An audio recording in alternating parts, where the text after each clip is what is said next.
Corona काल में सूर्य का राशि परिवर्तन तुला राशि वालों के जीवन पर क्या असर डालेगा, कितना बड़ा प्रभाव होगा।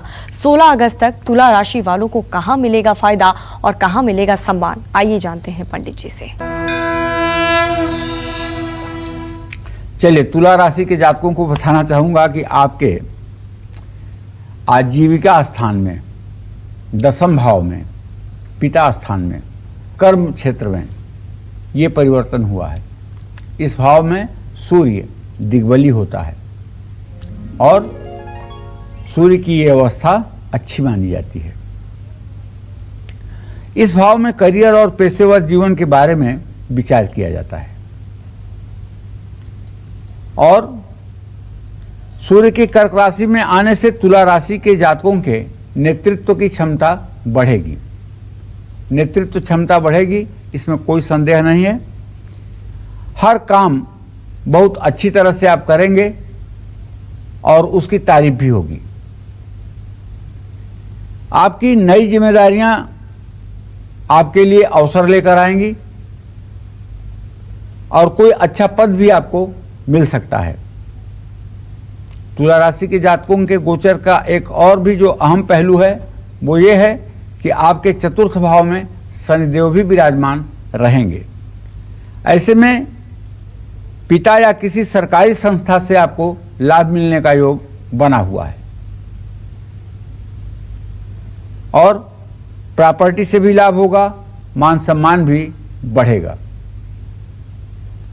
तुला राशि वालों के सेहत ठीक रहने की संभावना ज़्यादा है। हालांकि सूर्य जब तक कर्क राशि में रहेगा आप खुद को साबित करने की कोशिश में लगे रहेंगे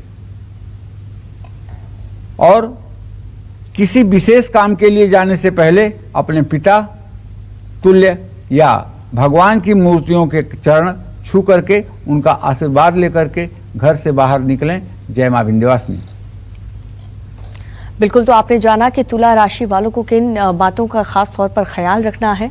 और चलिए अब आगे बढ़ेंगे। कोरोना काल में सूर्य का राशि परिवर्तन वृश्चिक राशि वालों के लिए कैसा रहेगा। 16 अगस्त तक इनकी किस्मत इनका साथ देगी या फिर इनकी खुशियों को किसी की नजर लगेगी, आइए जानते हैं पंडित जी से।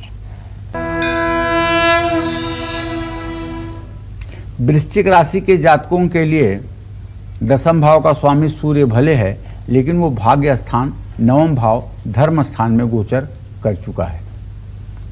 सूर्य की ये स्थिति आपके कामों में विलंब ला सकती है और कार्यक्षेत्र में आपको कुछ परेशानियां हो सकती हैं, क्योंकि सूर्य जिस स्थिति में सबसे मजबूत होता है उससे द्वादश भाव में विराजमान है। अर्थात दसम भाव में तो मजबूत होता है, लेकिन उससे 12वां स्थान जो है ये वृश्चिक राशि का है। तो ये उससे 12वां स्थान जो है वहाँ जो है सूर्य का गोचर है। इस दौरान आप अपने पिता या पिता तुल्य लोगों से भी किसी प्रकार के कष्ट पा सकते हैं, शिकायतें हो सकती हैं। आने वाला 1 महीना आपको कोई नया काम नहीं करना चाहिए। ऐसा कोई काम ना करें जिससे कोई कानूनी समस्या खड़ी हो जाए।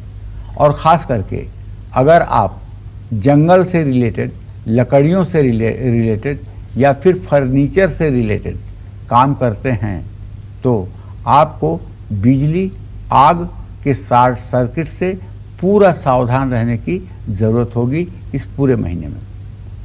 और एक बात बताऊं कि अगर स्थिति यही रही तो आप पर कुछ झूठे आरोप भी लग सकते हैं, लेकिन ये झूठा आरोप आपके ऊपर साबित नहीं हो पाएगा। सूर्य अपने भाव पर भी दृष्टि डाल रहा है जो आपके वाणी का कारक भाव है।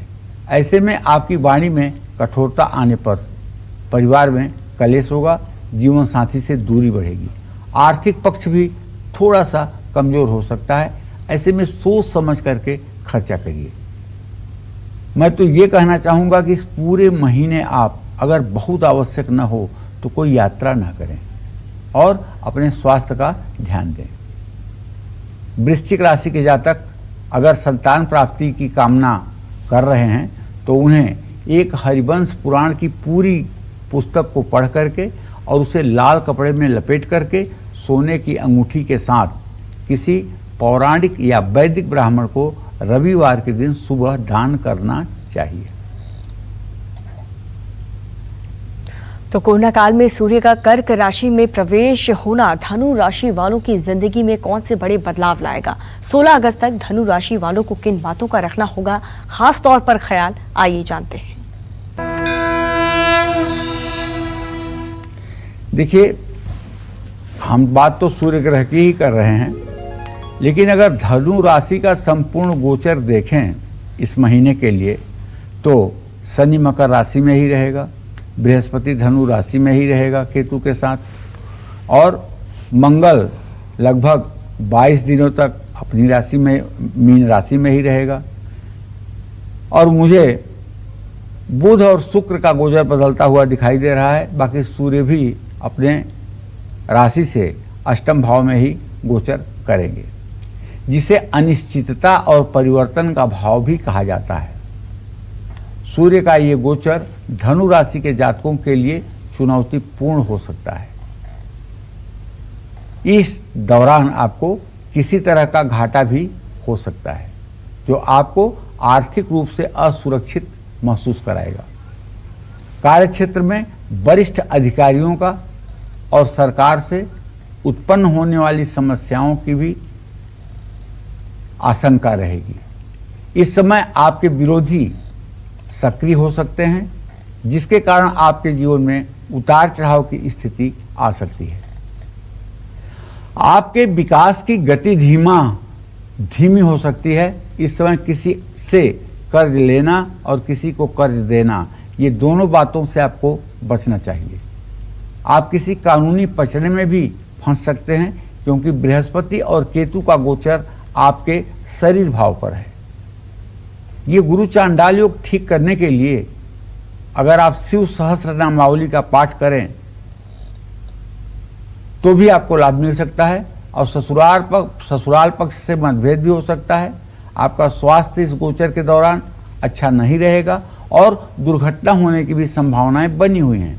वाहन सावधानी से चलाएं, खान पान पर ध्यान दें, वरना पेट और दांत से जुड़ी तकलीफ हो सकती है। बेल की जड़ खोद करके रविवार को उसे पिंक कलर धागे में बांधकर अपने दाहिने हाथ की कलाई पर बांधिएगा। निश्चित रूप से इससे आपकी मनोकामना पूरी होगी। जय मां विंध्यवासिनी। नमस्कार, मैं हूं मानक गुप्ता। अगर आपको हमारा ये वीडियो पसंद आया हो तो इसे लाइक और शेयर जरूर करें, और हाँ, हमें सब्सक्राइब और फॉलो करना ना भूलें, ताकि आप देश और दुनिया की कोई खबर मिस ना करें। तो जुड़े रहिए हमारे साथ और देखते रहिए News 24।